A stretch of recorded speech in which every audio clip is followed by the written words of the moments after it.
nessa retomada, né? E não é por acaso que a gente tem esse tema na noite de hoje, né? Como Lázaro. É claro que a gente não vai aqui fazer uma comparação, traçar um paralelo de que estamos sendo ressuscitados porque somos mortos e voltamos à carne. É um pouco isso que a gente vai estudar, que a mensagem de Emmanuel, nesse livro Caminho, Verdade e Vida, na sua lição 112, quer dizer. Mas a reflexão que me ocorre é que todos nós hoje, pós-pandemia, vivendo esse mundo que a gente está vivendo, o momento que a gente está vivendo, nós todos somos Lázaros, né? Nós todos estamos ressurgindo de alguma forma, de alguma maneira. Então, eu sou Lázaro, pretendo ser Lázaro, pretendo receber o chamamento do nosso Senhor Jesus, pretendo ouvir o apelo do professor Humberto de que a gente se refaça diante de toda essa situação que a gente está vivendo. E a situação que a gente está vivendo hoje, a gente conversa com um amigo, com uma amiga, com alguém aqui e ali, é que parece que o momento da pandemia da Covid-19, queira Deus, permita Jesus e as suas leis que esteja passando, digamos assim, pelo orbe planetário. Mas a gente imagina que uma onda ainda de dificuldades está vindo, de diversas naturezas, sejam econômicas, sejam sociais, sejam emocionais, sejam de relacionamentos, de sentimentos inúmeros que afligem a alma humana. Então, nós estamos retomando as nossas vidas, as nossas encarnações, e é importante que a gente não perca essa perspectiva do Cristo Jesus nessa mensagem de Lázaro que a gente vai refletir um pouco na noite de hoje, né? Então, repito, todos nós somos Lázaros, não só porque estamos reencarnados, mas porque estamos retomando as nossas vidas. Nós estamos sendo chamados a: vem, me segue, sai daí de dentro. E o sai daí de dentro não é mais da tumba onde Lázaro se encontrava, mas é: sai daí de dentro da tua casa, do teu momento de quarentena, digamos assim. Sai de dentro das tuas dores, sai de dentro das tuas dificuldades, sai de dentro dos teus problemas e vem seguir comigo nessa jornada, né? Vem atravessar comigo, não, com Jesus, tá, gente? Eu estou também seguindo ele, tentando segui-lo, né? Então, esse é o propósito, a gente conversar sobre isso, a gente entender tudo isso. E a gente fica feliz quando a gente vê uma plateia aqui do lado de Teresa com 30 pessoas, pelo menos encarnadas. A gente não tem a visão mediúnica para saber da plateia dos desencarnados, mas encarnados eu estou vendo 30 pessoas, que faz algum tempo que eu não vejo esse ibope todo aqui. Por certo, não é por causa do palestrante, mas é porque nós estamos retomando as nossas vidas. E todos nós estamos em busca do alimento espiritual das nossas almas. Todos nós batemos as portas das instituições que simpatizamos para buscar um pouco o lenitivo das nossas almas, né? Para beber dessa fonte que não seca, como nos ensinava o Mestre Jesus, né? Então, como eu não conheço todos vocês, eu costumo perguntar se todos aqui estão vindo pela primeira vez a uma instituição espírita, para a gente sentir mais ou menos a plateia, como é que está. Tem alguém aqui pela primeira vez numa casa espírita? Ninguém? Tem a senhora? Muito bem, bem-vinda. Bem-vindas as duas, né? Tem alguém tomando parte de uma palestra espírita nas primeiras vezes? Sim, ok. Tá bom. Por que eu pergunto isso, gente? Não é por causa de nenhuma estatística que eu estou fazendo para mim, não, tá? é porque a gente costuma muitas vezes se empolgar com a temática espírita, e a doutrina espírita é uma ciência e uma filosofia que se assentam na Terra enquanto postulados materiais das coisas da matéria e se expande no vértice mais elevado com as coisas de Deus, nos trazendo o lado religioso da ciência, filosofia e religião. Então, muitas vezes, nessa perspectiva de informações, de estudos, a gente se empolga e começa a falar coisas que as pessoas que estão começando não sabem absolutamente nada, não é? E aí a gente sai com a sensação de que fez uma palestra interessante, só que do outro lado ninguém entendeu coisa nenhuma. Então, a gente não está fazendo nada. Então, eu costumo me preocupar com isso para a gente falar de uma forma muito simples, dizer as coisas muito tradicionalmente simples, para que todos entendam, para que a gente possa fazer, como lembrou o professor Humberto, com a doutrina espírita, o que os espíritas fizerem dela, né? Então, Divaldo Franco, quando estava naquele filme O Mensageiro da Paz, no finalzinho do filme, eu não sei se todos vocês já viram, mas no final do filme, eles vai fazer uma palestra no auditório e aparece para ele, na sua visão espiritual, na sua visão mediúnica, aparece a sua mãe, o seu pai, a sua irmã e o seu irmão, que já haviam desencarnado, já haviam morrido, para as senhoras que estão vindo aqui pela primeira vez. A gente, como espírita, às vezes não diz morreu, a gente diz desencarnou, porque para nós não há morte, há desencarne, mas isso é outra questão. Então, Divaldo, na sua visão mediúnica, ele viu os seus familiares já desencarnados, e a mãe vira para ele e disse, vai dizer a estas pessoas que a morte não existe. O resto a gente aprende depois. Então, se a gente sair com essa informação fundamental de que não há morte, a gente já cumpriu a nossa tarefa. A gente já consolou alguém, a gente já enxugou uma lágrima, a gente já criou uma perspectiva de que aquela informação é relevante.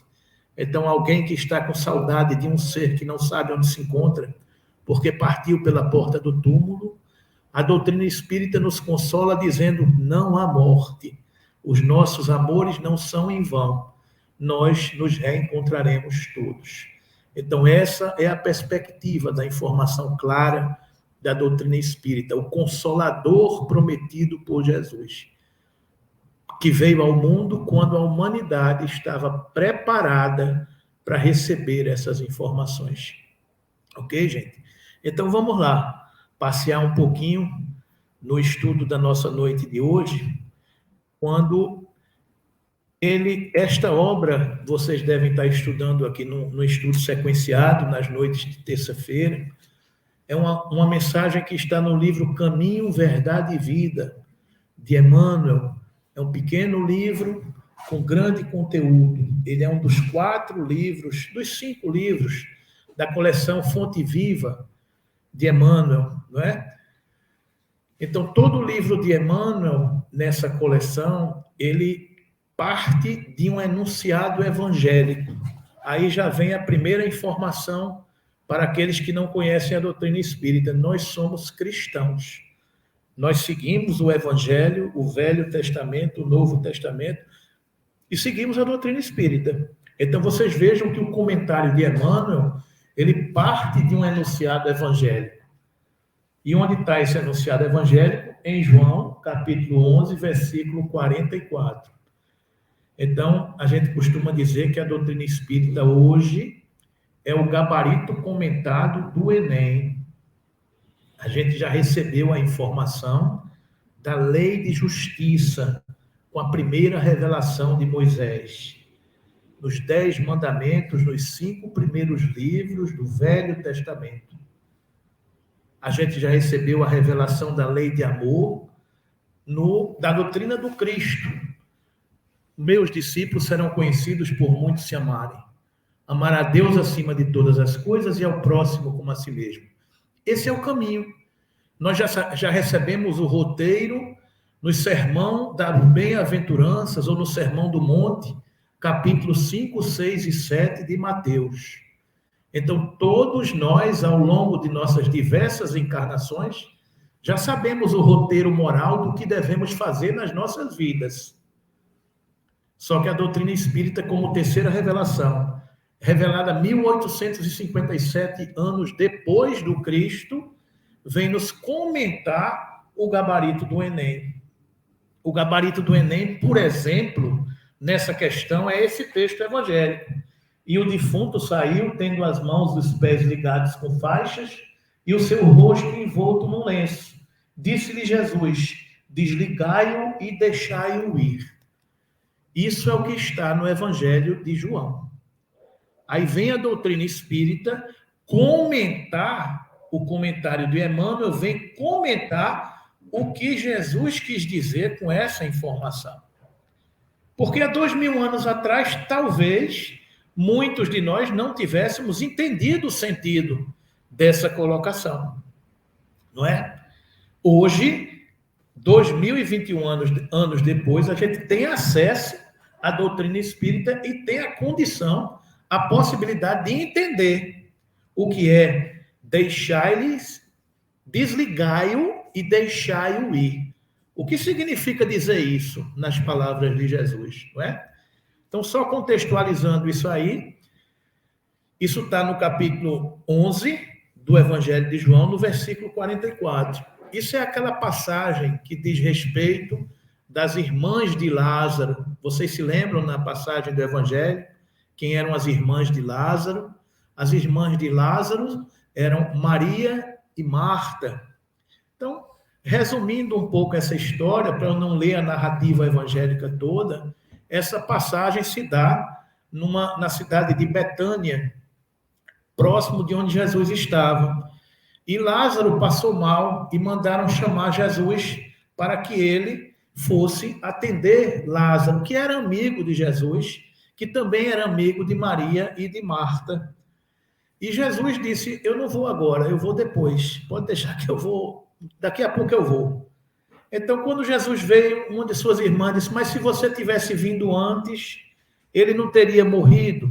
Estão lembrados dessa passagem do Evangelho? Aí Jesus veio e chegou lá e conseguiu conversar com as irmãs, com Maria e com Marta, e perguntou onde ele estava. Aí chega aqui nessa passagem que ele diz: Senhor, se tu estivesse aqui, meu irmão não teria morrido. Está aqui no finalzinho, estão vendo? Não teria morrido. Mas também agora sei que tudo quanto pedires a Deus, Deus te concederá. Disse-lhe Jesus: teu irmão há de ressuscitar. Disse-lhe Marta: eu sei que há de ressuscitar na ressurreição do último dia, porque essa era a crença daquela época, da ressurreição, não é isso? Há uma diferença entre ressurreição e reencarnação. Reencarnação é a gente voltar à carne, ressurreição é a gente voltar ao corpo. Mas a gente não vai entrar muito nesse detalhe. Daqui a pouco, quando a gente falar aqui de reencarnação, eu falo um pouquinho para vocês. Disse-lhe Jesus: eu sou a ressurreição e a vida. Quem crê em mim, ainda que esteja morto, viverá. E todo aquele que vive e crê em mim, nunca morrerá. Crês tu isto? Disse-lhe ela: sim, Senhor, creio que tu és o Cristo, o Filho de Deus, que havia de vir ao mundo. E dito isto, partiu e chamou em segredo a Maria, sua irmã, dizendo: o mestre está cá e chama-te. Ela, ouvindo isso, levantou logo e foi ter com ele, pois que Jesus ainda não tinha chegado à aldeia, mas estava no lugar onde Marta o encontrara. Vendo, pois, os judeus que estavam com ela em casa e a consolavam, imaginem a cena: Maria e Marta em casa, o irmão já enterrado na tumba e as pessoas o consolando, consolando a família. Jesus chega e começa a conversar com as irmãs, e diz: vai ao sepulcro para chorar ali. Tendo, pois, Maria chegado onde estava Jesus, e vendo, lançou-se aos seus pés, dizendo-lhe: Senhor, se tu estivesses aqui, meu irmão não teria morrido. Jesus, porém, quando a viu chorar e também chorando, moveu-se muito em espírito e perturbou-se, e disse: Onde o puseste? Disseram-lhe: Senhor, vem e vê. Jesus chorou, disseram, pois, os judeus: Vede como amava. E alguns deles disseram: Não podia ele, que abria os olhos ao cego, fazer também com que este não morresse? Então, seguiu o diálogo. Aí Jesus, movendo-se outra vez muito em si mesmo, veio ao sepulcro, que era uma caverna, e tinha uma pedra posta sobre ela. Disse-lhe Jesus: Tirai a pedra. Marta, irmã do defunto, disse-lhe: Senhor, já cheira mal, porque é já de 4 dias. Aquele irmão dela já estava fechado na tumba, na caverna, há 4 dias. Disse-lhe Jesus: Não te hei dito que, se creres, verás a glória de Deus? Tiraram, pois, a pedra de onde o defunto jazia. E Jesus, levantando os olhos para cima, disse: Pai, graças te dou por haveres me ouvido. Eu bem sei que sempre me ouves, mas eu disse isso por causa da multidão que está em redor, para que creiam que tu me enviaste. E tendo dito isto, clamou em grande voz: Lázaro, sai para fora. Esse é o chamamento que todos nós estamos ouvindo. Lázaro, sai para fora. E o defunto saiu, tendo as mãos e os pés ligados com faixas, e o seu rosto envolto num lenço. Disse-lhe Jesus: Desligai-o e deixai-o ir. Esse é o trecho que Emmanuel comenta na mensagem 122, que está no capítulo 11, versículo 44 do Evangelho de João. Entenderam, gente? Então, o comentário de Emmanuel diz respeito a uma passagem do Evangelho. Então, o que quer dizer Emmanuel em relação a esse comentário do Evangelho? Não é? Vamos a eles. Foi o que eu disse, é o comentário do Enem, é o gabarito comentado do Enem. Então, Emmanuel começa dizendo: o regresso de Lázaro à vida ativa representa grandioso símbolo para todos os trabalhadores da terra. O regresso de Lázaro representa um grandioso símbolo para todos nós. Os criminosos arrependidos, os pecadores que se voltam para o bem, os que trincaram o cristal da consciência, entendem a maravilhosa característica do verbo recomeçar. Olha a simbologia do que a gente estava falando aí. A maravilhosa característica do verbo recomeçar. E a gente traz aqui esse comentário de uma mensagem, de uma figura dizendo que a estrada da vida não é fácil. E às vezes precisamos parar, ganhar coragem e recomeçar. Muitas vezes a estrada da vida não é fácil. Passar pelo momento que a gente está passando não é fácil. Às vezes precisamos parar, ganhar coragem e recomeçar.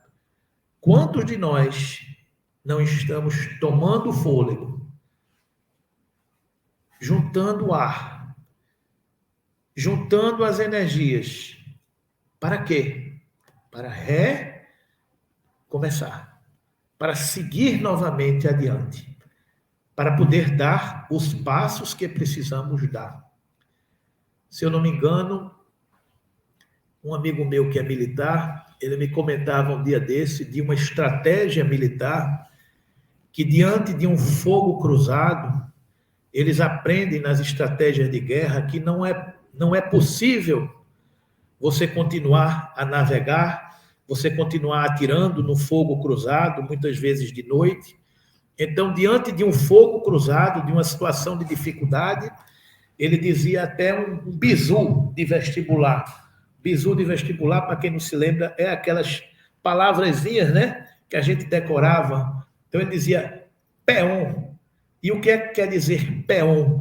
Diante de um fogo cruzado, diante das dificuldades de uma batalha no meio de uma floresta. Peon.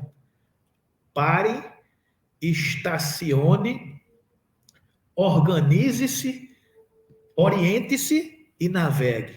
Peon, P de pare. O que é que quer dizer pare? Pare de gastar energia de ficar rodando no meio de uma selva. Pare. Não gaste mais combustível, não gaste mais energia. Pare. E depois de parar, o que é estacione? Tire as sacolas, desça do carro, desça de onde você estiver. Estacione. Oriente-se. O que é oriente-se? Leia a bússola, as cartilhas, os mapas que você tiver na mão, faça uma relação de todos os insumos que você tem e só depois navegue, prossiga, dê continuidade à sua caminhada. Porque se no meio de uma guerra você sair feito uma barata tonta, rodando, andando em círculos, sem saber para onde vai, gastando bala, gastando energia, você vai cair. Então, a estrada das vidas não é fácil. E às vezes precisamos parar, ganhar coragem e recomeçar. Muitos de nós podemos estar passando por problemas, por dificuldades. E muitas vezes a ansiedade, a nossa intenção de querer sair do outro lado faz com que a gente não pare, não pense, não tenha, abasteça-se de coragem, de reflexão, para só depois seguir adiante. Então, essa é uma reflexão interessante, porque o símbolo de Lázaro, nesse primeiro momento, Emmanuel nos traz dizendo que é uma oportunidade para todos nós, com a maravilhosa característica do verbo recomeçar. E aí eu vejo aqui essa palavrinha criminosos arrependidos, e eu me lembro de um trecho de... Eu adoro essa definição, então me perdoe aqueles que já ouviram, mas eu vou repetir, porque tem gente que não ouviu ainda, mas aí eu vou repetir para a gente aprender. Chico Xavier uma vez perguntou a Emmanuel, quem é Chico Xavier, minha irmã? Chico Xavier é um dos médiuns mais importantes do movimento espírita. Pelas suas mãos, mais de 450 obras foram psicografadas, foram escritas. Então, ele trouxe o pensamento dos espíritos para revelar para a humanidade. Então, Chico Xavier é esse poste de luz que nasceu lá em Uberaba, em Minas Gerais, para iluminar a humanidade. Então, uma vez Chico Xavier conversando com seu mentor espiritual, quem é seu mentor espiritual? É o seu anjo da guarda, que nós aprendemos desde as nossas infâncias que todos nós temos um anjo da guarda. Então, o anjo da guarda de Chico Xavier era Emmanuel. E Chico Xavier, conversando com Emmanuel, perguntou, ô Emmanuel, o que é um criminoso? Aí Emmanuel parou, sorriu e disse, Chico, criminosos somos todos nós quando somos descobertos. Aí Chico disse, é assim? É, criminosos somos todos nós quando somos descobertos. Aí a gente fica dizendo assim, mas eu não sou um criminoso, não. Ok. Mas nós somos espíritas. Tão lembrado que nós dissemos aqui que nós éramos espíritas, e um espírita, minha irmã, ele não nasceu no berço. Quem nasceu no berço foi a minha reencarnação do que eu já era. O espírito, ele não morre no túmulo. Ele desencarna no túmulo. Ele renasce, ele reencarna no berço e ele desencarna no túmulo. Então, o criminoso que Emmanuel diz a Chico é que todos nós, ao longo de nossas existências, se ainda estamos aqui, já infringimos as leis de Deus. Então, somos criminosos. Somos todos nós quando somos descobertos. A gente pode não saber e Deus assim o faz por misericórdia de seu amor. A gente não sabe o que fez e o que deixou de fazer.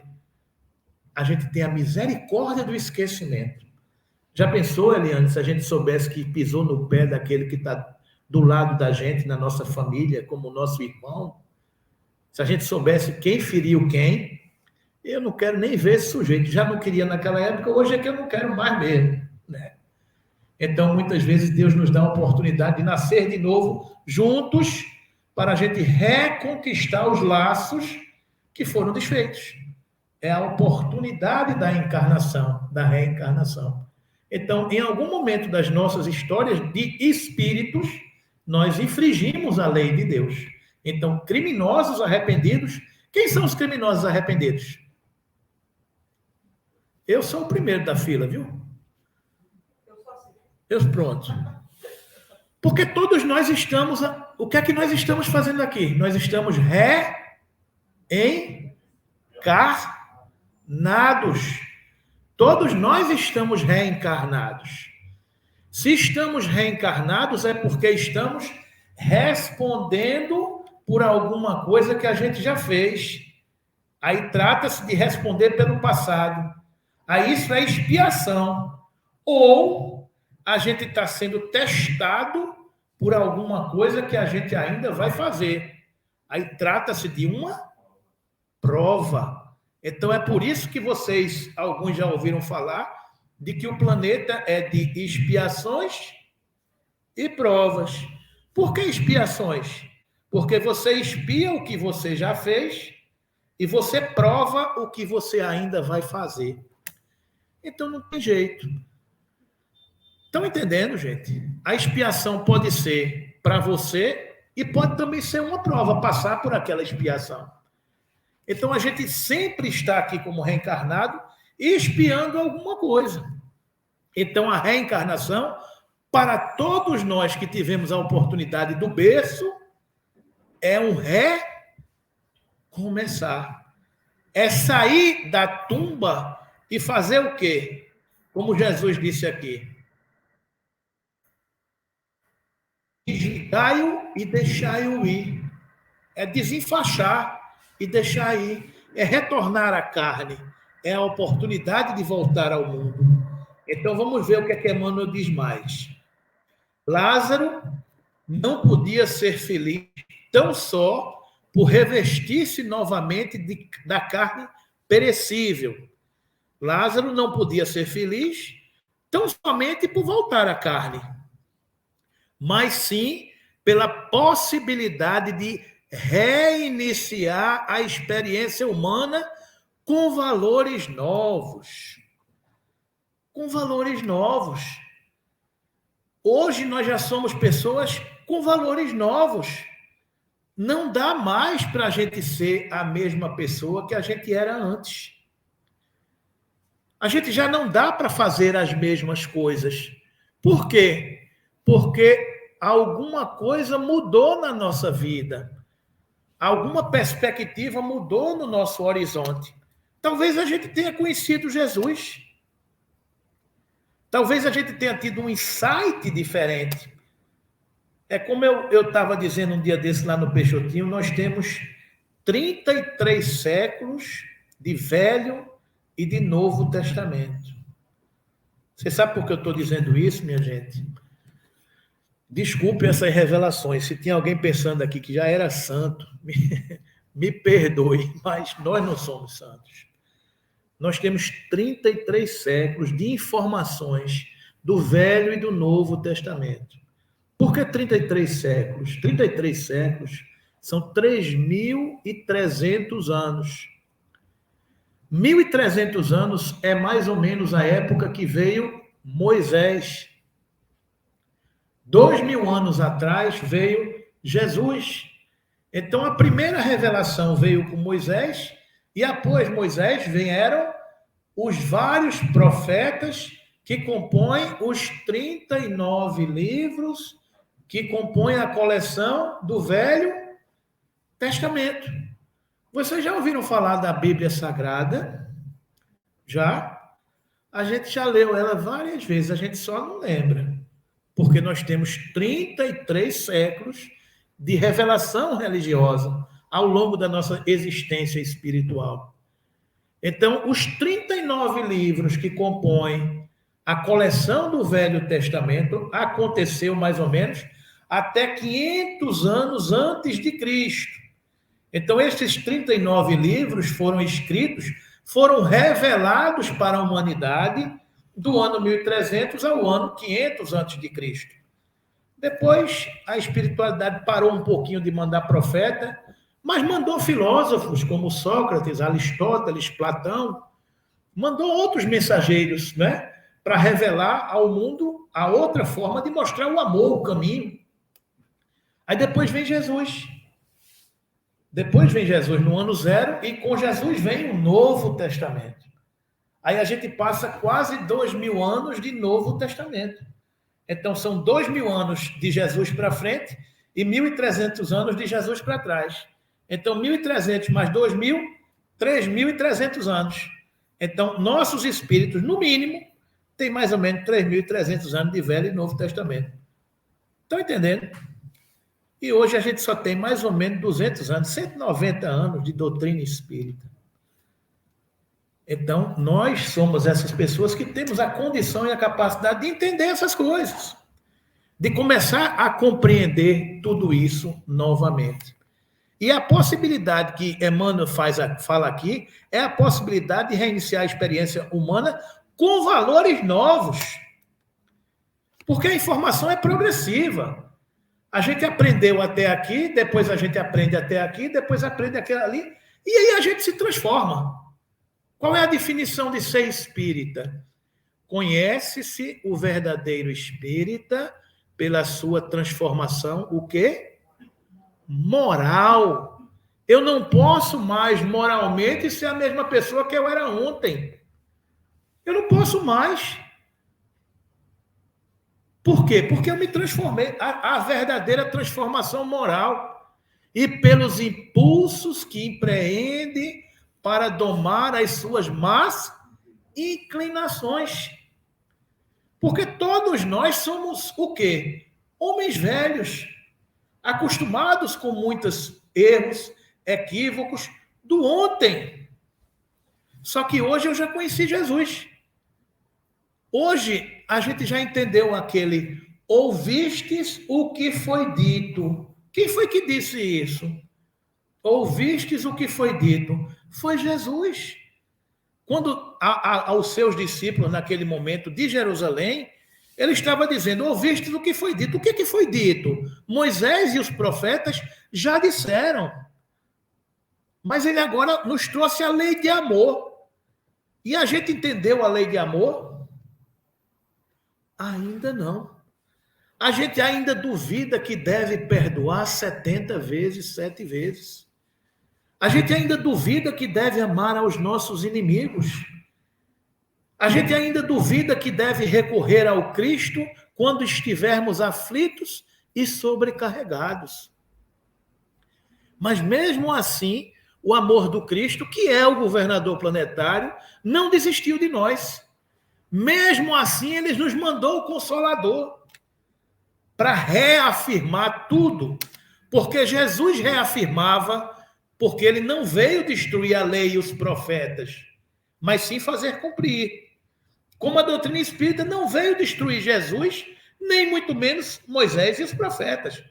Estão entendendo, gente, que a informação é cumulativa, que a gente vai entendendo as coisas na medida que a gente tem capacidade de compreender? Então, hoje, a gente pode falar, por exemplo, de comunicabilidade dos espíritos, porque a gente já entendeu que há espíritos, porque a doutrina espírita revelada há 190 anos, há 170 anos atrás, nos revela a informação do mundo espiritual. Aí foi a doutrina espírita que criou os espíritos? É claro que não. Os espíritos existem desde que o mundo é mundo.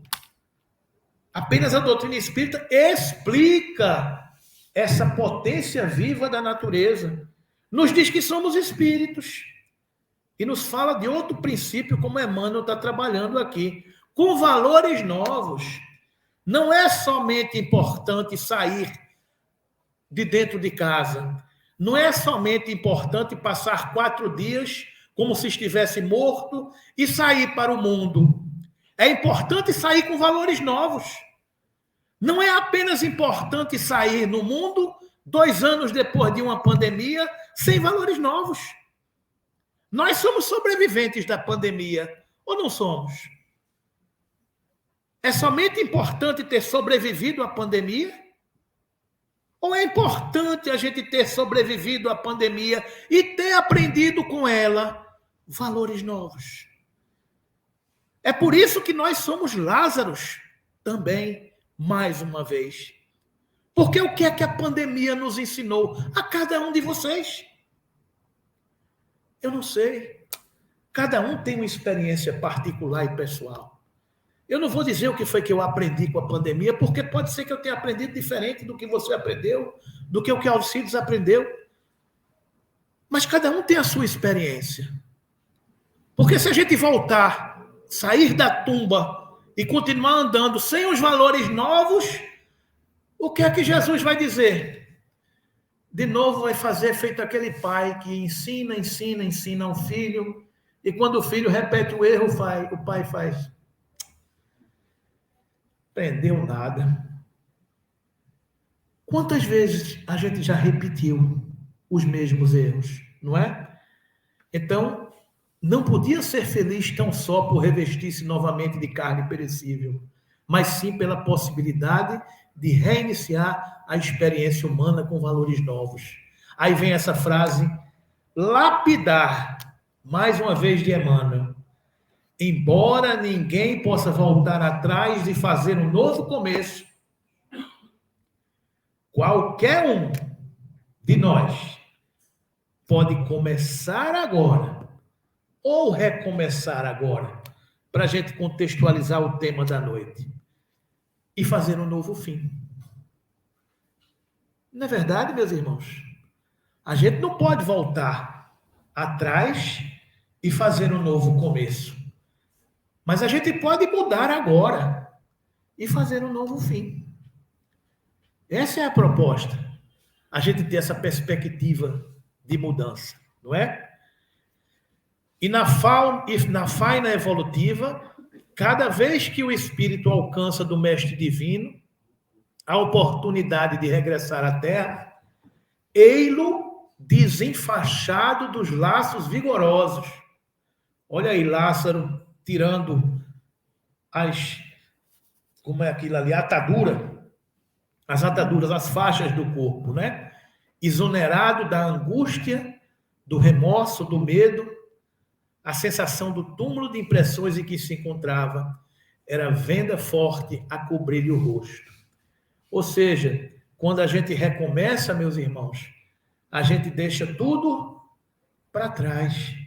Porque Jesus, com muita propriedade, ele já nos disse, coloque a mão na charrua e não olhe para trás. Porque quem põe a mão no arado não pode olhar para trás. Por quê? Porque cai. Se olhar para trás, cai. Está aqui o arado, está aqui o arado com os animais tracionando o arado. Se tirar a mão da charrua e olhar para trás, vai ao chão, com toda certeza. Então, quando Jesus nos oferece a lei da reencarnação, ele nos diz, esquece o teu passado, deixai aos mortos o cuidado de enterrar os seus mortos. Tem um livrinho chamado Voltei, do irmão Jacó, que narra a vida de um confrade espírita, um vice-presidente da Federação Espírita de São Paulo. São Paulo, Frederico Figner. Também, né? Frederico Figner. Então, esse irmão desencarna e aí esse livro narra a trajetória desse irmão na pátria espiritual. Tem uma passagem, meus irmãos, que eles estão sendo conduzidos por uma caravana de espíritos a uma colônia espiritual. E para chegar ao portão, ao pórtico de entrada dessa colônia, esses espíritos precisam atravessar uma ponte. E essa ponte fica numa região ainda habitada por espíritos ainda infelizes. Eu não vou entrar muito em detalhe nessas coisas, porque quem não estudou a doutrina ainda parece um filme de ficção. Essas histórias, aquelas coisas de cavernas, espíritos trevosos chamando.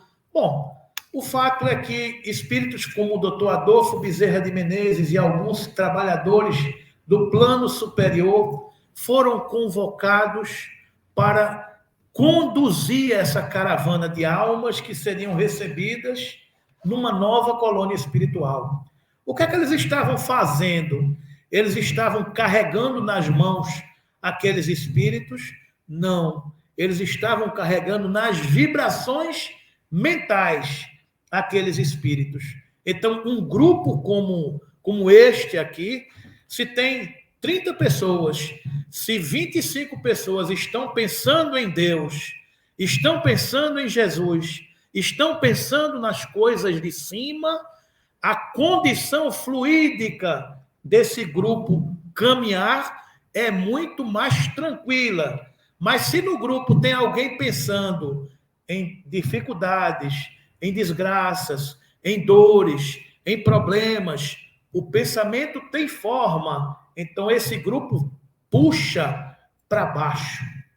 Então, esse grupo espiritual estava caminhando, Dr. Bezerra conduzindo esse grupo com outros amigos do mundo espiritual, e no meio do grupo, quando eles estavam prestes a atravessar a ponte, alguns irmãos começaram a titubear, porque alguns espíritos que não queriam que eles passassem começaram a gritar: sai daí, assassino, esse grupo não é para você não, tu estás fazendo o que aí, estás perdido.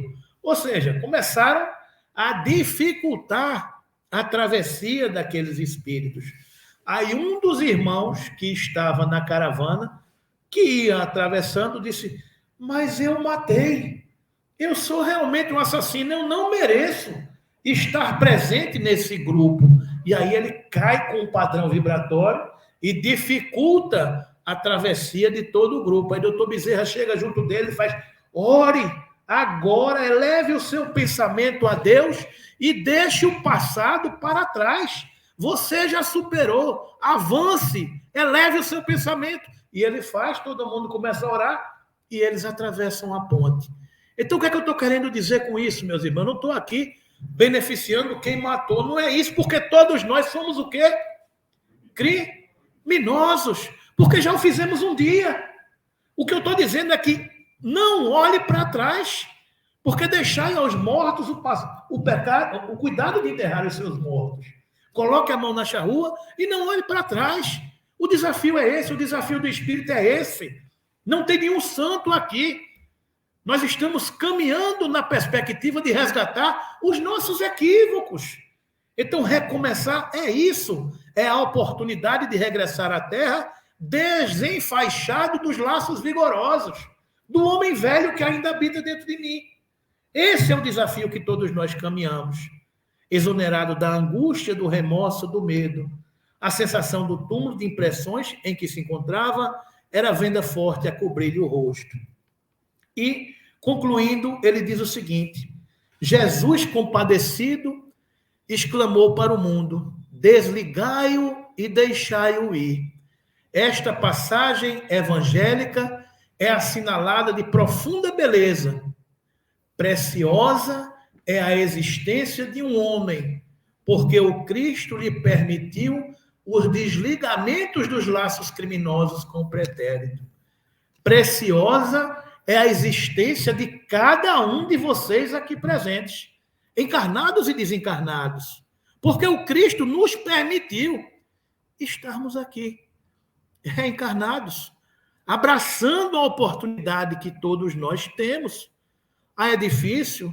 É pesado? É problemático? Sim, mas a gente esquece do vinde a mim, todos vós que estáis aflitos e sobrecarregados, que eu vos aliviarei. Tomai sobre vós o meu jugo e aprendei comigo, que sou brando e humilde de coração, e acharei repouso para as vossas almas, pois que suave é meu jugo e leve é meu fardo. A gente não pode perder a perspectiva do Cristo. A gente não pode perder a perspectiva de que ele caminha adiante com todos nós. Somente quem perdoa, e para isso, meus irmãos, a gente tem que entender a necessidade do perdão. O perdão é essa energia que dificulta a travessia da ponte, que muitas vezes nos impulsiona e nos puxa para baixo. Quem não consegue perdoar, entenda que perdão é bom para quem perdoa. É por isso que Emmanuel diz aqui também, somente quem perdoa consegue libertar-se para experiências de ordem superior. Somente quem deixa aos mortos o cuidado de enterrar os seus mortos consegue libertar-se para olhar adiante. Não adianta a gente ficar olhando para trás das coisas que a gente fez, deixou de fazer, ou que podia ter feito. Olhe para frente, siga para o alto. Coloque a mão na charrua e não olhe para trás, deixando encaminhar-se de novo às fontes da vida humana, de maneira a reconstituir e santificar os elos de seu destino espiritual, na dádiva suprema de começar outra vez. Está aí, meus queridos amigos e irmãos, a dádiva suprema de começar outra vez. Aí Chico Xavier, esse apóstolo do amor, tem essa frasezinha aqui junto com Emmanuel. Se caíste, levanta-te e caminha. E lembra-te de que Deus, em qualquer realização a que te afeiçoes, nunca te negará o ensejo de começar outra vez. Então está aí o que o professor Humberto dizia no começo da noite. Começar outra vez. Estamos, cada um de nós, retomando as nossas vidas. E aí eu me recordo do Dom Helder Câmara, que tinha uma frasezinha que eu achei notável. Uma vez, num culto ecumênico de minha faculdade, alguém proferiu essa frase e eu nunca esqueci. Ele disse o seguinte: que me importa se ao chegar eu nem pareça pássaro? Que me importa se ao caminhar eu saia caindo as penas, depenando-me, saltando pedaços? O importante é cumprir a missão e cumprirmos até o fim. Então, meus irmãos, todos nós passamos por esse momento de nossas vidas com muitas dificuldades.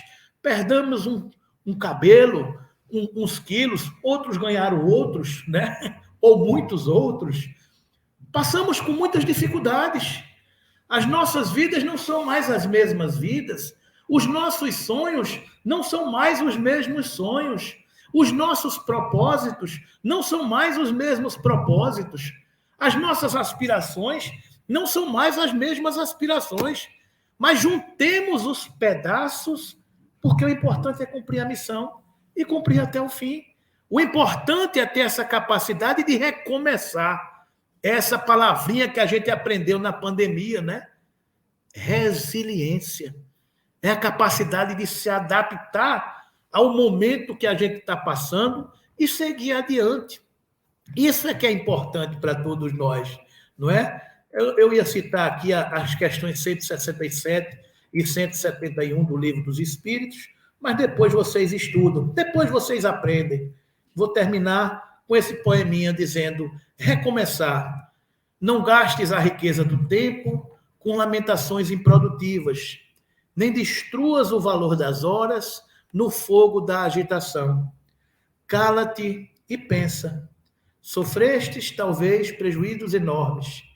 Provavelmente caíste em erro. Padeces desenganos que jamais esperastes. Encontrastes problemas que te parecem insolúveis. Fracassastes naquilo que entendias como sendo o melhor em teu favor. Entretanto, queixas e aflições vazias não te amparam de modo algum. Reflete em teu arsenal interior de recursos e bênçãos e surpreenderás um tesouro de energias em ti mesmo, cujo acesso descobrirás meditando simplesmente nestas duas palavras. Repitam todos vocês comigo o que eu vou ler aqui. Repetindo, meditando simplesmente nessas duas palavras: posso recomeçar. Recomecemos todos e que Jesus nos abençoe hoje e sempre.